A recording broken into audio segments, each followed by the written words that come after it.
શ્રીમદ ભાગવત 10મો સ્કંદ 57મો અધ્યાય.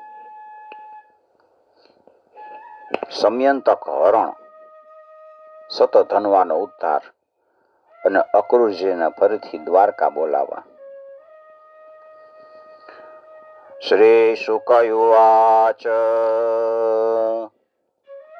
વિજ્ઞાતાર્થોપી ગોવિંદો દગ્ધાનાકર્ણ્ય પાંડવાન કુંતીમ ચ કુલ્યકર્ણે સહ રામો યયો કુરુન. સુખદેવજી મહારાજ કહે છે કે ભગવાન કૃષ્ણને એ વાતની ખબર જ હતી કે લાક્ષાગૃહના અગ્નિમાં પાંડવોનો વાળ વાંકો નથી થયો. એમ છતાંય જ્યારે એણે સાંભળ્યું કે કુંતી અને પાંડવો બળી ગયા છે, ત્યારે સમયની કુલ પરંપરા યોગ્ય વ્યવહાર કરવા માટે બલરામજીની સાથે હસ્તિનાપુર ગયા. ત્યાં જઈને પિતામહ, ભીષ્મ, કૃપાચાર્ય, વિદુર, ગાંધારી, દ્રોણાચાર્ય બધાને મળીને એની સાથે સમવેદના સહાનુભૂતિ પ્રગટ કરી છે. લોકોને કહે છે, અરે રે, આ તો અત્યંત દુઃખદ ઘટના બની ગઈ. ભગવાન કૃષ્ણ હસ્તિનાપુર ગયા અને દ્વારકામાં અક્રૂર અને કૃતવર્માને અવસર મળી ગયો છે. સમયંતક મણી એની વાત પાછી શરૂ કરી છે. કૃતવર્માને અવસર મળી ગયો, અક્રૂર અને કૃતવર્માને. એને સતધન્વા પાસે જઈને કીધું કે તમે સત્રાજીત પાસેથી મણી કેમ છીનવી લેતા નથી? તમે સત્રાજીત પાસેથી મણી લઈ લ્યો, આંચકી લ્યો. એટલે સત્રાજીતે પોતાની શ્રેષ્ઠ કન્યા સત્યભામા આપણને આપવાનું વચન આપ્યું હતું. સત્રાજીતે કીધું તો હું તમને મારી કન્યા આપીશ. હવે આપણું અપમાન કર્યું અને એને શ્રી કૃષ્ણ સાથે પરણાવી દીધી. હવે સત્રાજીત પણ એના ભાઈ પ્રસેનની જેમ યમપુરીમાં જાવો જોઈએ.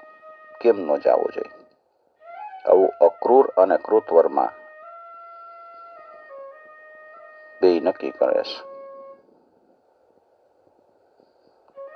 સતધન્વા પાપી હતો. હવે તો એનું મૃત્યુ એને માથા ઉપર નાચતું હતું. અક્રૂર અને કૃતવર્મા આવી રીતે બેકાવાથી સતધન્વા એની વાતમાં આવી ગયો. વાત તો બરાબર છે. એ બધાએ લોભવશ થઈને સૂતેલા સત્રાજીતને મારી નાખ્યો. સત્રાજીતનું મૃત્યુ થઈ ગયું. બધી સ્ત્રીઓ અનાથની જેમ રડવા લાગી છે. પણ સતધન્વા એ તરફ જરાય ધ્યાન ન આપ્યું. જેમ કસાય પશુની હત્યા કરી નાખે ને એવી રીતે એને સત્રાજીતને મારીને મણી લઈ અને ત્યાંથી ભાગી ગયો. સત્યભામાને ખબર પડી કે મારા પિતાને મારી નાખવામાં આવ્યા છે. સત્યભામા અત્યંત શોકમગ્ન થઈ ગયા. ઓ પિતાજી, ઓ પિતાજી, હું મરાઈ ગઈ, આવી રીતે વિલાપ કરવા લાગ્યા છે. વચ્ચે વચ્ચે બેહોશ થઈ જતા હતા અને પાછા વળી હોશમાં આવીને ફરી વિલાપ કરે. ત્યાર પછી એના પિતાના મૃતદેહને તેલ ભરેલા પાત્રમાં રખાવીને સ્વયં હસ્તિનાપુર જાય છે. એમણે અત્યંત દુઃખ સાથે ભગવાન શ્રી કૃષ્ણને પિતાના હત્યાની બધી વાત કરી છે. જોકે ભગવાન તો બધું પહેલેથી જાણતા જ હતા. ભગવાન સર્વશક્તિમાન છે. બલરામ અને કૃષ્ણ આ બધું સાંભળીને મનુષ્યોના જેવી લીલા કરતા રહીને પોતાની આંખમાંથી આંસુ સાયરાને વિલાપ કરે છે. કોકને એમ થતો સામાન્ય માનવી છે. વિલાપ કરતા કરતા કહે છે કે ઓહો હો, આપણા ઉપર મોટી આફત આવી પડી છે, વિપત્તિ મોટી આવી પડી છે. પછી ભગવાન કૃષ્ણ સત્યભામાજી અને બલરામજીની સાથે હસ્તિનાપુરથી દ્વારકા આવે છે અને શતધન્વાને મારવા અને એની પાસેથી મણી છીનવી લેવાનો પ્રયત્ન કરવા લાગ્યા છે.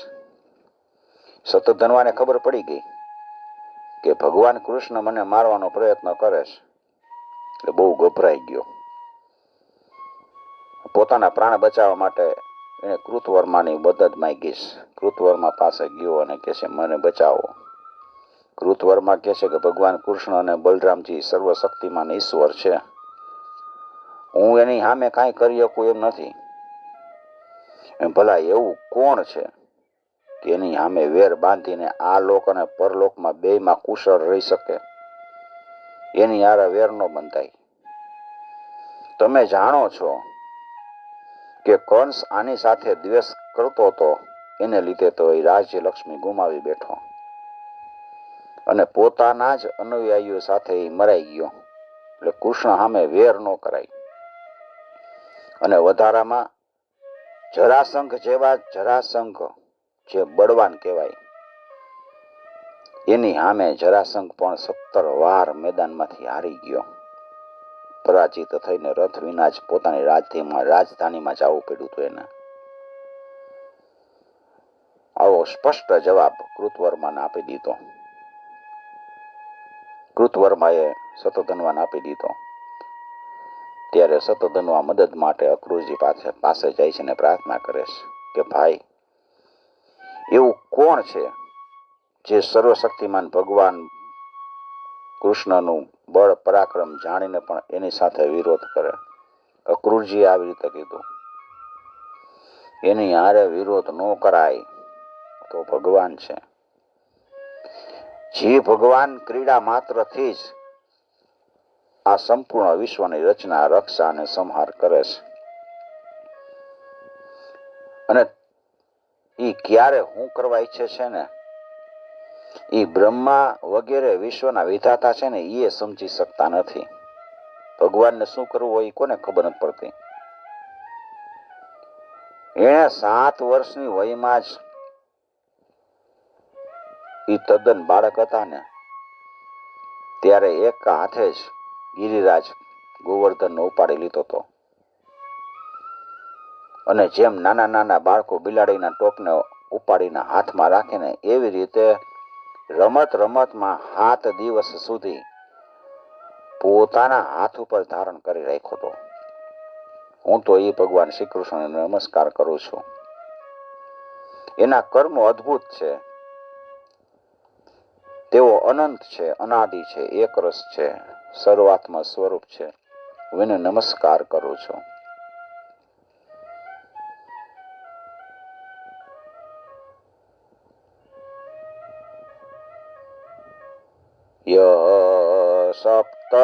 સપ્તહાયન શૈલમ ઉત્પાટયે કેન પાણિના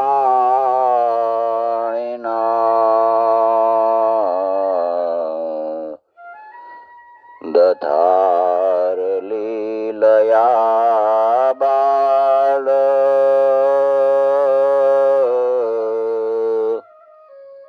ઉચ્છિલેન્દ્રમેવાર્ભક.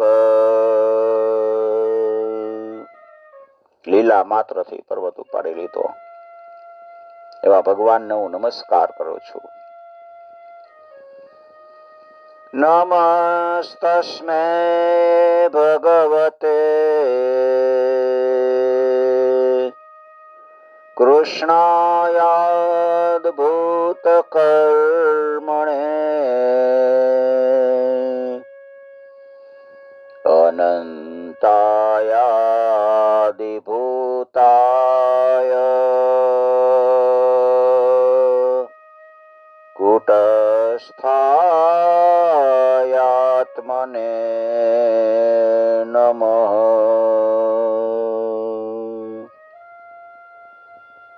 જ્યારે અક્રૂરજીએ પણ ચોખ્ખો જવાબ આપી દીધો ત્યારે સતધનવા સમયંતક મણી અક્રુજી પાસે થાપણ તરીકે મૂકી દે છે કે આ તમે હાચવો.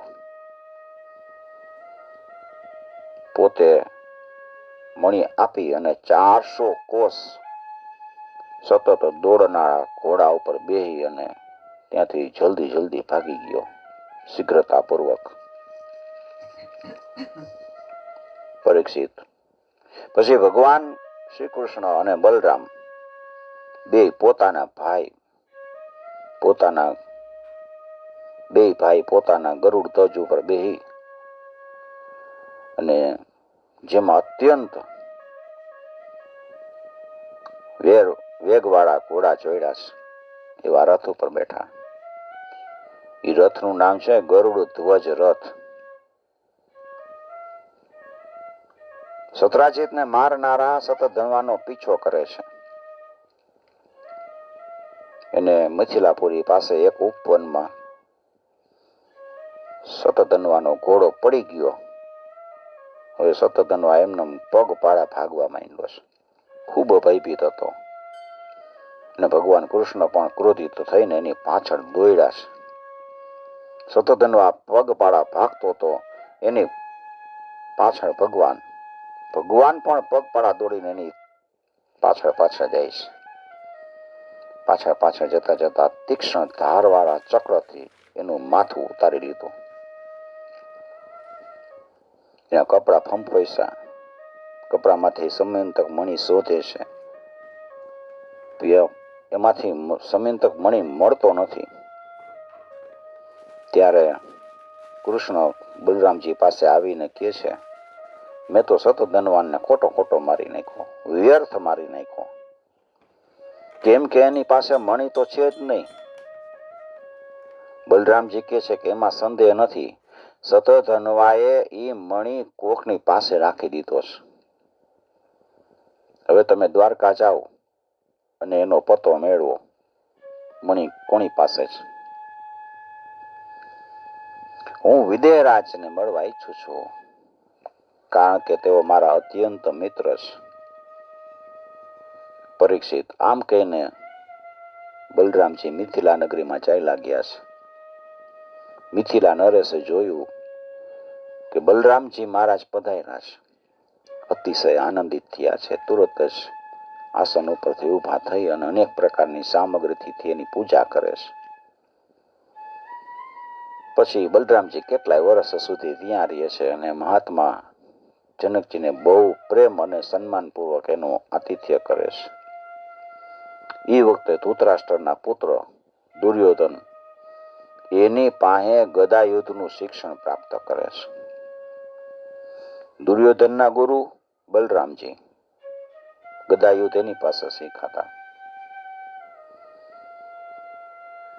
પોતાના પ્રિયા સત્યભામાનું પ્રિય કાર્ય કરીને ભગવાન શ્રી કૃષ્ણ દ્વારકા પાછા આવ્યા છે.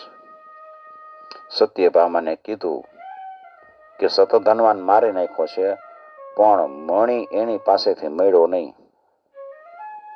ત્યાર પછી એમણે ભાઈ બંધુઓની સાથે પોતાના સસરા સતરાજીતની બધી પરલોક માટેની જે ક્રિયા કરવી જોઈએ ને બધી કરાવી. એ ક્રિયા કરવાથી મરનાર પ્રાણીનો પરલોક સુધરી જાય. હવે અક્રૂર અને કૃતવર્માને ખબર પડી. એને બે સતધનવાને સત્રાજીતનો વધ કરવા માટે ઉશ્કેર્યો હતો. સતધનવાને કહે છે કે સત્રાજીતને મારી નાખે. હવે એને સાંભળ્યું કે ભગવાન શ્રી કૃષ્ણએ સતધનવાન મારી નાખ્યો છે, મણી ગોતે છે. એટલે એ બેન એમ થયું કે જો અમને અમારી પાસે મણી છે એ ખબર પડી જશે ને તો અમારે ભાગવું ભારે પડી જશે. એટલે ત્યાંથી દ્વારકા છોડીને ભાગી ગયા. કેટલાક લોકો એવું માને છે કે અક્રૂરજીના દ્વારકાથી ચાલ્યા જવાથી દ્વારકાવાસીઓ ઉપર અનેક પ્રકારના વારંવાર દૈવિક, દૈહિક અને ભૌતિક સંતાપ થવા લાગ્યા. પણ જે લોકો એવું કહે છે એ પહેલેથી કેલી વાતને ભૂલી જાય છે. એવું ક્યારે સંભવી શકે કે જે ભગવાન શ્રી કૃષ્ણની અંદર જ સમસ્ત ઋષિ મુનિઓ નિવાસ કરે છે, એના નિવાસ સ્થાન દ્વારકામાં કોઈ દિવસ કૃષ્ણ હોય, કૃષ્ણની હયાતીમાં કોઈ ઉપદ્રવ થાય ખરો? પણ એ સમયે નગરના વડીલ વૃદ્ધોએ કીધું કે એકવાર કાશી નરેશના રાજ્યમાં વરસાદ નહોતો થયો, દુષ્કાળ પડ્યો હતો. ત્યારે એણે પોતાના રાજ્યમાં આવેલા અક્રૂરજીના પિતા શ્ચફલક ને પોતાની પુત્રી ગાંધિનીને પરણાવી હતી. ત્યારે એ પ્રદેશમાં વૃષ્ટિ થઈ.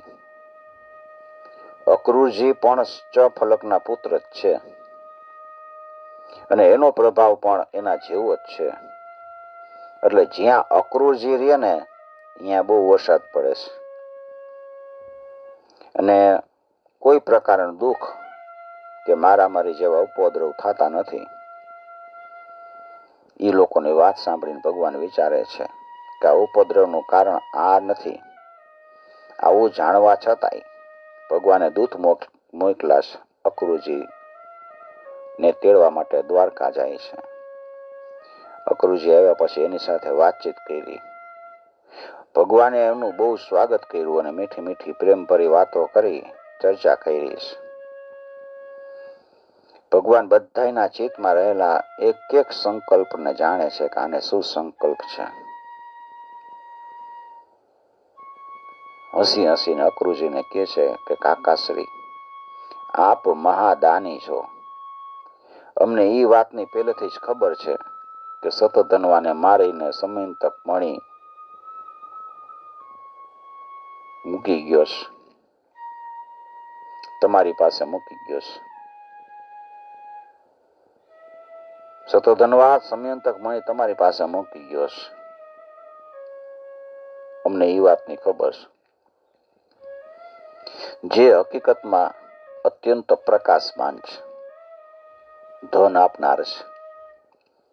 તમે જાણો જ છો કે સતરાજીતને કોઈ પુત્ર નથી, એટલે એની પુત્રીના પુત્રો, એના દોહિત્રો જ એને તિલાંજલિ અને પિંડદાન કરશે, એનું ઋણ ચૂકવશે અને જે કાંઈ સંપત્તિ શેષ રહેશે ને એના ઉત્તરાધિકારી એ થશે. આવી રીતે શાસ્ત્રીય દ્રષ્ટિથી જોઈએ તો સમયંતક મળી છે ને અમારા પુત્રોને મળવો જોઈએ, કારણ કે સત્યભામા એની છોકરી હતી એટલે એના પુત્રો થાય એને મળે. એમ છતાંય અમારે મણી જોતો નથી. મણી ભલે તમારી પાસે રહે, કેમ કે તમે ઘણા વ્રતધારી છો, તમે વ્રત કરો છો, પવિત્ર આત્મા છો, અને બીજા માટે આ મણી રાખવો બહુ મુશ્કેલ પણ છે. પણ મારી પાસે એક બહુ મોટી સમસ્યા આવી પડી છે. મારા મોટા ભાઈ બલરામજી એ મણીની બાબતમાં મારા ઉપર પૂરો વિશ્વાસ નથી રાખતા. એટલે હે ભાગ્યશાળી અક્રૂરજી, તમે એ મણી દેખાડીને અમારા ઈષ્ટ મિત્ર બલરામજી, સત્યભામા, જાંબવતી એનો સંદેહ દૂર કરો. ખાલી કહી દો કે આર્યો મણી, મારે એ મણી જોતો નથી. એટલે એ બધાને શાંતિ થાય, એના હૃદયમાં શાંતિ પહોંચે. મને ખબર છે કે એ મણીના પ્રતાપે આજકાલ તમે સતત એવા યજ્ઞ કરો છો કે જેમાં સોનાની વેદીઓ બનાવવામાં આવે છે. કેટલી મણીની તાકાત છે, સોનાની વેદી બનાવે. ભગવાન શ્રી કૃષ્ણ આવી રીતે સાંત્વના આપી અક્રૂરજીને સમજાવે છે. ત્યારે અક્રૂરજીએ પોતાના વસ્ત્રમાં બાંધેલો સૂર્ય જેવો પ્રકાશિત મણી કાઢીને ભગવાન શ્રી કૃષ્ણ આપી દે છે. ભગવાન શ્રી કૃષ્ણએ સમયંતક મણી પોતાના જ્ઞાતિ ભાઈઓને બધાને બતાવ્યો અને પોતાની ઉપરનું કલંક છે ને દૂર કર્યું. અને એને પોતાની પાસે રાખવા સમર્થ હોવા છતાંય એ ફરીથી અક્રુજીને પાછો આપી દે છે કે કૃષ્ણ તો પોતે રાખી શકે એમ હતા, પણ એ કહે છે અક્રુજીને તમે રાખો. સર્વશક્તિમાન સર્વવ્યાપક ભગવાન શ્રી કૃષ્ણના પરાક્રમથી પરિપૂર્ણ આ આખ્યાન તમામ પાપથી, અપરાધથી અને કલંકોનો નાશ કરનાર છે, પરમ મંગલ કાણી છે. જે આ આખ્યાન વાંચે છે, સાંભળે છે અથવા તો સ્મરણ કરે છે, એ બધાય પ્રકારની અપકીર્તિ અને પાપથી મુક્ત થઈને શાંતિનો અનુભવ કરે છે. યસ્ત્વે તદ ભગવત ઈશ્વરસ્ય વિષ્ણો વીર્યાટયમ રુજિનહર સુમંગલમ ચ આખ્યાનમ પઠતે શૃણોત્યનુસ્મરેદવા દુષ્કીર્તિ દૂરે તમોપયાતિ શાંતિમ. इति श्रीमद्भागवते महापुराणे पारमहंस्यां संहितायां दशमस्कन्धे उत्तरार्धे संयन्तकोपाख्याने सप्तपञ्चाशत्तमोऽध्याय श्रीकृष्णार्पणं समर्पयामि. ओम नमो भगवते वासुदेवाय.